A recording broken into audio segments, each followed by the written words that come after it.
we felt this coming. They've laid the foundation for it the past 2 weeks. Urban Meyer, former coach at Florida when Tebow was the star quarterback there, but he's not back as a quarterback. He's going to be back as a tight end. Guy hasn't played in the NFL in a regular season game in 9 years, and he's going to be back as a tight end. That's his one snap as a tight end, and it was something I could have done.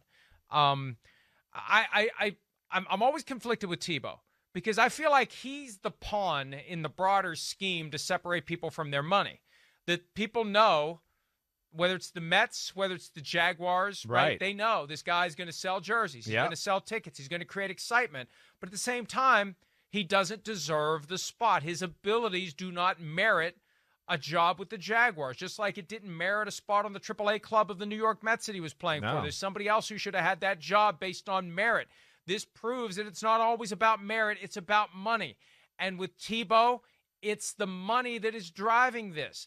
That's why the Jaguars are doing it. They're trying to sell tickets. They're trying to fill the stadium. They're going to sell plenty of jerseys with whatever number Tebow wears, and I have a feeling he'll be back in 15 once they get rid of Gardner Minshew.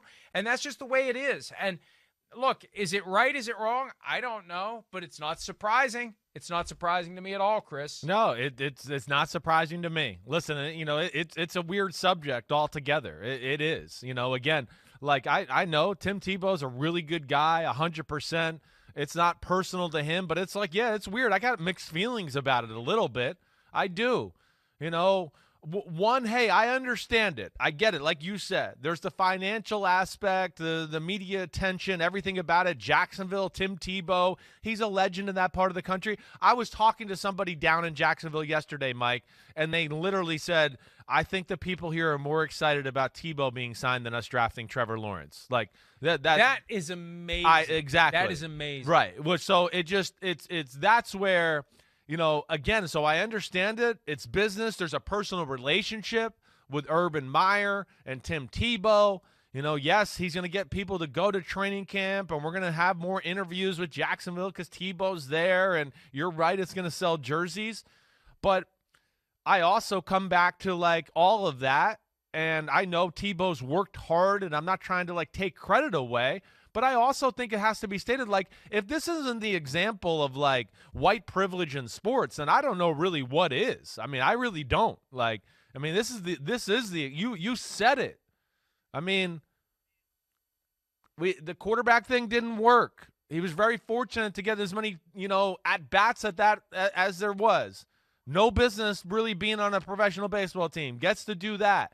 Now you get to come back without playing football, in years, and you've never played this position other than that one snap that was really ugly, and you're just going to get thrown on the team right away. Boom, bam, yep, go ahead. And there's all these other people out there in the world who have been playing tight end and doing that. That's where I get conflicted here, and I don't mean to make it personal against Tim Tebow, but it's just about a broader, I don't know. It bothers me, I guess, to a degree from that aspect. And here's the point. Yeah. Look, he needs to have the self-awareness to realize what's going on here. And I think we can impute to him sufficient self-awareness that no matter what he says, I'm just going to go work hard, and I'm just really trying to help the team, and I'm really excited to be here, and it's great to be back. At some point, you got to realize you're being played. At some point, you got to realize that they are just using you as a vehicle to make as much money as they can, that they have a publicity component to this. And either is he playing them too, Mike, though? Because he's getting the publicity, and he still gets to be Tim Tebow. And, I don't know, he'll probably be on pregame Major League Baseball shows and the pregame college football show and the pregame NFL show. They'll just be like, Tim Tebow knows everything. That's where it works for him too. Yeah, there's a point where the wide-eyed Pollyanna routine has to yield to the fact that there has to be at some level a cunning business person who knows how to take full advantage of everything that's fallen his way, because he hasn't just disappeared. No. And he always keeps his foot in something. So, either he's got agents who just kind of lead him around and don't really explain to him why he's doing what he's doing, or he understands exactly what's happening. And Chris, my prediction is that he'll make the practice squad, and he'll be one of the guys that gets called up every week. There's those two spots where you can add 2 guys to the 55-man roster every week, and he's gonna there, from time to time, maybe for the home games he'll dress. Maybe they'll find a way to get him onto the field, to have some gimmick play, and he'll get a chance to have the football bounce off his helmet in the end zone maybe at some point during the season. But they'll find a way to do just enough, to keep him around just enough to justify all the jerseys they're going to sell. Because the last thing you're going to do if you're trying to establish an unprecedented bond with Jacksonville is sell a bunch of Tim Tebow jerseys and then cut him. He's going to be on the team. He's not going to be on the 90-man roster simply so he can be cut Labor Day weekend. I can only imagine that they're doing this with every intention of giving him roster spot number 53 or 54 or 55 when they do that practice squad elevation thing. And you can do it every week. You can do it nonstop. You can keep bringing him up and sending him down, because it's not like anyone else is going to claim him on waivers after the trade deadline when you've brought him up multiple times and he's got to pass through waivers before he goes back to the practice squad. No one's going to pluck him away from the Jaguars at this point. Man, I don't know. You make a valid point. You do. I don't know if I'm willing to go there yet that he makes, the roster or gets even that spot. I guess what I'm really saying is, if I'm a player in a locker room and that happens, like, I'm going, what are we doing here? What? The guy's what? He's made the team. He's on the dress. What? I've been playing tight end in the NFL or in college, and I'm not getting the opportunity to get the dress and all that. I mean, that to me, listen, it's a slippery slope. They better be careful. That's when you start to get to play to favorites and things like that, and the locker room starts to watch the head coach and go, man, what's the deal? Why does this guy get the benefit of the doubt for everything? Why do these 3 or 4 guys never get in trouble or yell? I don't know. I really don't. I'm going to say I'd be shocked if he's on the roster. I mean, I don't know what to say here, but no, I don't really think he really deserves the shot to play in the NFL. I don't. It's out of the tight end. I understand it. I understand all the circumstances around it, and I don't want it to be personal against him. But, yeah, it gives me weird feelings, and I don't think it necessarily looks right with other people that are out there on the street and other people who, haven't got other opportunities and things like that. How much of this do you think is Urban Meyer thinking that he'll say whatever needs to be said, he'll smooth it out, he'll get guys to buy in, and he believes that Tebow will be a great example of hard work, of effort, of leadership. And he's a nice guy. Yeah. He comes, that's the thing. The guys in the locker room may look at him funny, and then he comes in and he does that thing where everybody ends up liking him. So, you can say, oh, Tim Tebow, I don't want that guy in here. And he comes in, he's smiling, he's happy, and he's working hard, and he's saying all the right things, and you feel guilty. I feel guilty saying that Tim Tebow shouldn't have gone and done an extended 5-year fantasy baseball camp, and that he has no business being on an NFL team. But you know what? He has no business being on an NFL team, because there's other guys out there who are more talented, who have played the position. It's been 9 years since he was last in the NFL. And don't get me started on the name of the guy that starts with a K who's trending on Twitter, because people are figuring out the disparity. Because well, that's not going to. You're right.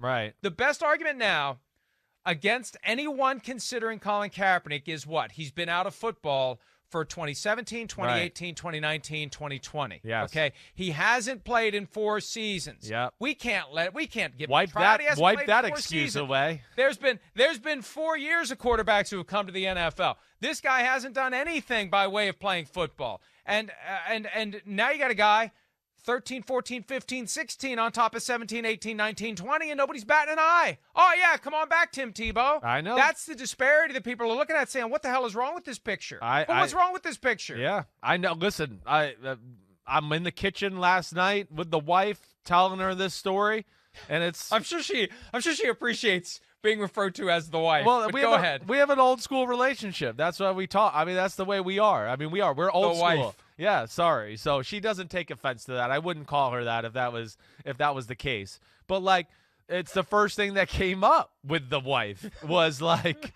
what? Because she brought it up. She's a little bit like, oh man, this isn't going to look good. She's like, with Kaepernick and that situation. And I was like, I know, right? Yeah, you knew this was going to come about. because you're right. That was the excuse for Kaepernick. The real excuse, of course, is teams don't want to deal with the criticism and everything like that. But that was one of the ones they hid behind without having to say that. And now a guy like Tebow, that's why I got into what I originally said. This is about as a white privilege of a sports move as there is. I mean, this is the poster child. Hey, here's a guy who's, played high school in this area, college in this area, fits the culture and the ethics of being, religious and Christian and everything about the area, all of those type of things. Oh, so what? He's failed a bunch of times. He's a good guy. Look at him smile. Look at all that. Oh, he's down there praying by himself. It doesn't matter. Let him try out for the team again. Let him try out for the team again. Let him try out. That's where it doesn't sit well. And that's where it bothers me. And I don't want to make it personal to him. I want that to be known. It's just the whole optics of the situation that, I don't think are right here. There is a segment of the NFL fan base who believes to this day that Tim Tebow was drummed out of the NFL a decade ago because of his Christianity. Get the hell out of here. It's ridiculous. Get the hell out of here. He was drummed out of the NFL because he's not good enough, and because he had such a following of Tebow maniacs that if anyone had put him on a depth chart at number 3, there instantly would have been a push to make him number 1. The same thing that happened in Denver. Remember when he leapfrogged? Who did he leapfrog? Brady Quinn? And he leapfrogged somebody to number 1. Yeah. Kyle Orton. It was just okay. Hey, we're putting this guy on the field. Guy's too popular. We're putting him on the field. And horrible practice player. So he's not going to make your other players any better. No. Between Monday and Sunday when he's out on the field, because every ball is going to be skipped or thrown over their heads, because that's just what he's just not a very accurate passer. There's just something that happens in the fourth quarter of a close game, this magic that he's unable to harness at any other time. Whatever urgency he taps into when the clock is ticking down to 0 in the fourth quarter, I don't know why he never figured to try to tap into that urgency at any other time. If he could have played like that all the time, if he could have practiced like that all the time, he still would have been in the NFL. But the bottom line is he wasn't good enough.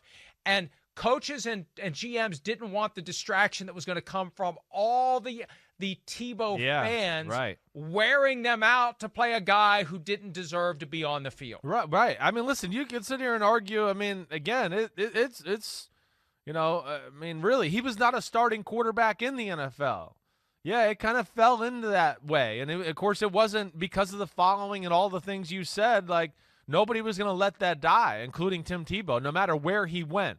But, I mean, he wasn't pushed out of the league because of Christianity. Most of the league is Christianity. I mean, that's what the league is. I mean, there's people to pray with and everything in almost every locker room. That's the way it is. So that's definitely not why he was pushed out of the league. Absolutely not. He got more chances in the league than probably he deserved. And, again, you're right. I mean, the fourth quarter magic and all of that. But here's what I'll always argue with that. This is where people drop the ball. They go, whoa, he did go to the playoffs. I know. They went to the playoffs. They won a game against Pittsburgh with Big Ben hopping around on one leg, all of that. But that team was like a Super Bowl team. Could have won the Super Bowl. That's how good they were. There was a problem at quarterback. So they just got into the playoffs. But, again, the next year, it was Peyton Manning there, and damn, are they going to ever lose a game? And 14-2 or 13-3, number 1 seed in the playoffs and all those type of things too. So competitor, tough, I get all of that. But, yeah, like you said, it's 9 years later, and it's a different position. And I do think it's gonna rub everybody wrong in the NFL. Really, every player. That's the play there. Yeah, that's the Jets the play, the Thursday night game that prompted the John Elway. Holy crap! How am I going to get rid of this guy now? Clapping. Remember, they cut to Elway, and he's like, "Oh no, maybe I might can be get stuck Peyton with him." Manning. Please, Peyton Manning. Please, Peyton Manning. Meyer went through the thing earlier this year with Chris Doyle. Yeah. The strength and conditioning coach from Iowa who had been involved in controversies there, racial issues, and Meyer got shouted down, and within a matter of 2 or 3 days, Doyle was out. They very carefully calculated this Urban Meyer, Tim Tebow reunion. Look, it was the thing that came out just a few hours before the start of the draft. It got nudged aside by Aaron Rodgers, and it's continued to percolate ever since, and everyone's had a chance to kind of get used to it. I don't know what kind of blowback they're going to get. They should get blowback for it. And will it cause Urban Meyer to double down, or will it cause him to say, yeah, we're going to give this guy an objective evaluation. If he's not good enough, he's just not going to make the team. I have a feeling there's a chance he'll double down, and he'll find a way to exercise his discretion in a way that keeps Tim Tebow around, in lieu of the fact that there are others out there better suited to play tight end for the Jaguars or anyone else. Yeah, I mean, they're not going to get blowback in that area, right? So they just have to wait for, like, the national media to die down a little bit, which is going to be a day or two, and this will go away. But, yeah, again, you started the conversation a little with, like, how, does Tebow fall into this, or does he plan these things? I mean, the fact that was put out there right before the draft, I mean, yeah, it's all part of this machine of, like, yes, let's keep it out there. Let's keep it going. Here we go. And I think you're right. They put it out there, one, to, get people talking about it and get people to digest it a little bit. And now they can make the move. But they're going to get no blowback in the Jacksonville area. None. So that's where I don't know if there's going to be any other pressure on Urban Meyer really out of this, other than just listen to people like us here for the day or two to talk about it. This Kaepernick thing, it's going, right? Let's see what kind of traction it gets. That's not it was necessarily going last a Jaguars night. thing. Yeah. It's a broader NFL issue. Right. That you're bringing back a guy who hasn't been in the game, in a regular season game, in 9 years. You're bringing him back to play a position he's never played before, other than the snap that we showed 25 times, one after another earlier. But and I have a feeling it's going to come up again. But there's a disconnect there, and we'll see. We'll see if there's an appetite for continuing to push that. Hi, I'm Mike Tirico, and thanks for watching. Make sure to hit subscribe for the latest news and highlights from NBC Sports.